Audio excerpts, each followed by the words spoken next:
By your name, do you mean the lowercase name? Yes, your title case. So it's quite okay to have the first letter of your name, but not the whole thing in capitals, because we know that's like the ship. And you can decide, once you know it's a game, you decide whether you want to move the top hat, around the board. No, I'm not going to touch that. If I touch that, I'm going to start contract. I'm not going to touch that. No, I know this game. But also, John, if you have actually made a written sealed contract with a moneylender or whatever, Yes. and a debt collector has bought that debt, unless you have agreed to that debt being able to be sold, Yes. then the debt collector has no legal call on you whatsoever. Right. I wasn't aware of that. Yeah, I wasn't aware of that. Because your contract was made with the I totally agree with that. Totally agree with that. With the debt collector. I would presume they would have to act as a legal agent. Yes. Buy the debt so what the bank does, the bank writes off the debt completely, so the bank doesn't lose anything, and as far as it didn't actually lose anything if you don't pay them back, because they created the money out of thin air in the first place. And they got 10 pence to the pound anyway. And they get another 10p in the pound. They can't lose. So you agree that either you don't owe them anything, or the debt's already been paid. It doesn't matter. One of the two. And that any negative remarks made to a credit scoring agency will be removed. And remember, this is a lawfully binding contract here. And they will no longer pursue you. Now, I leave that one out because I love it when they phone up. You can have a real laugh with them. But more of that later. Okay, do not, under any circumstances, I would say shouldn't really. I do speak to them on the phone because I just love talking to them. Because what you do, you immediately say, right, who are you? Phoning me up. You're asking me if I owe you any money. And they say, yeah, so what's your name? Can I have your full name, please? And can I have your date of birth? They won't always give you that. But you got their date of birth, you can actually track them down. And you have their address. Can I have your direct phone number, please? And your mobile number? That's difficult. Sometimes if you get them on the back foot enough and just keep asking them questions, they will actually answer. But try and get their mobile number, because they'll try and get your mobile number.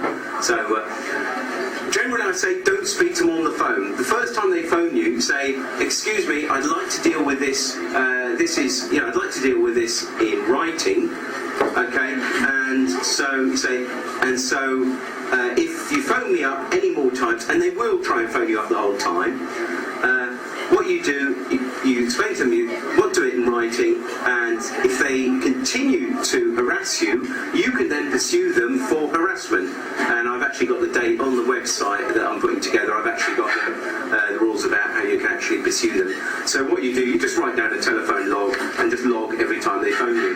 However, what you do the second time they phone you, don't say you're out, because that would be lying, and I try and act always honourably and always tell the truth and act lawfully. So I'm not trying to get anyone to break the law here, but what I'll say is just one moment, as if you're just about to go and get that person. So I'll ask, no more drink there please, just one moment, and then I put the phone down very quietly. Ros knows this because she actually picked the phone up and gave him my mobile number.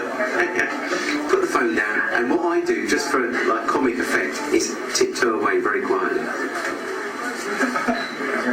And normally, on average, 4 minutes.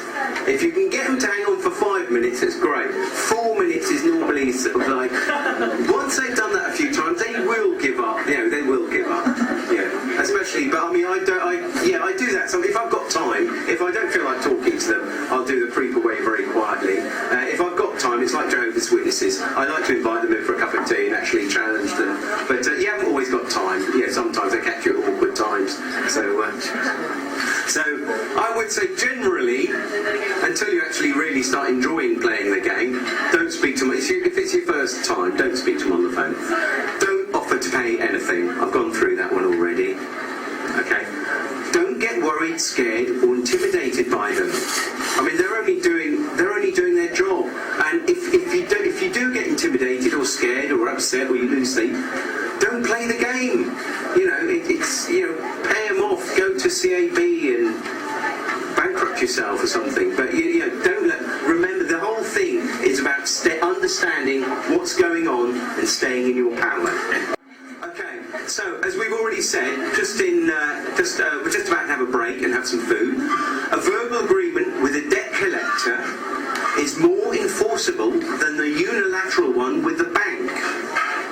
So this is why, when they say, can you offer us £1 a month? No, don't do it. It's a trick. It's a good trick, but it's a trick. Do not agree to pay anything unless they can provide you with the evidence that you owe anything. Very simple. So, just general rules. Always be truthful.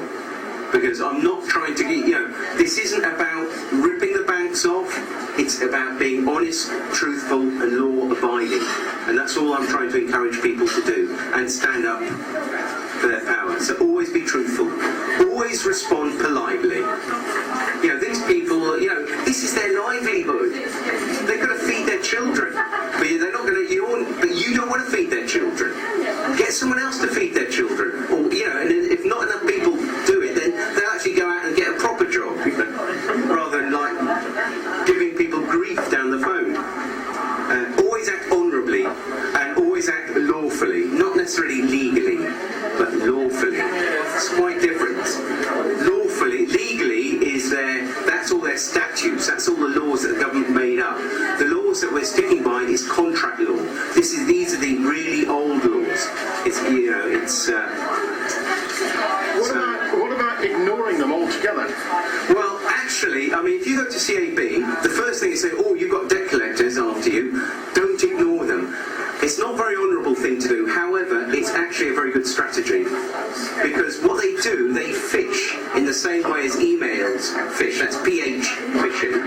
What they'll do, they'll phone up lots of people, and as soon as they get one person sort of saying, I owe you some money, right, okay, they think, bang, great, and they then go to a sort of a list where they get phoned up twice a day or whatever, and lots of grief. So they look for somebody that, and I try to sort of encourage them to phone me up as much as possible these days. It costs them money, doesn't it? Sorry? It costs them money. It costs money, It doesn't yes. exist. That's right, yeah. It does, yeah. So, and the other thing I would say is don't get greedy. Obviously, if you're in debt, discharge your debts, but it'd be very easy to go out and get 10 credit cards, make an absolute killing of this. If you do that, you're playing exactly the same game as they are. And so I don't think, if you want to make lots of money, go and play the commerce game and work hard and do it. But I don't think it really works. We're trying to set the banks an example here. So if you're doing it so you can buy your new Porsche, just so you can look like another banker, merchant banker, that's Cockney rhyming slang, by the way. Sorry, moving swiftly on. Right. Okay, and so for more details, I'm putting this website together. I was hoping to have it up together for tonight, but it's not quite there yet. But I have bought the domain name today, and it's called Get Out of Debt Free. And that's going to be the cards are going to be hanging out. So just because it is all a game, and so I thought it'd be useful to. I'm going to print those out as flyers. Try to play the global financial system, so just go to getoutofdebtfree.org. It's all in capital letters, isn't it? You send one to your bank. Only because it's based on the exact, it's one of the early monopoly things. How long is it going to take for the bankers to get that taken off the web? We'll see. So I did it in your name, Alistair.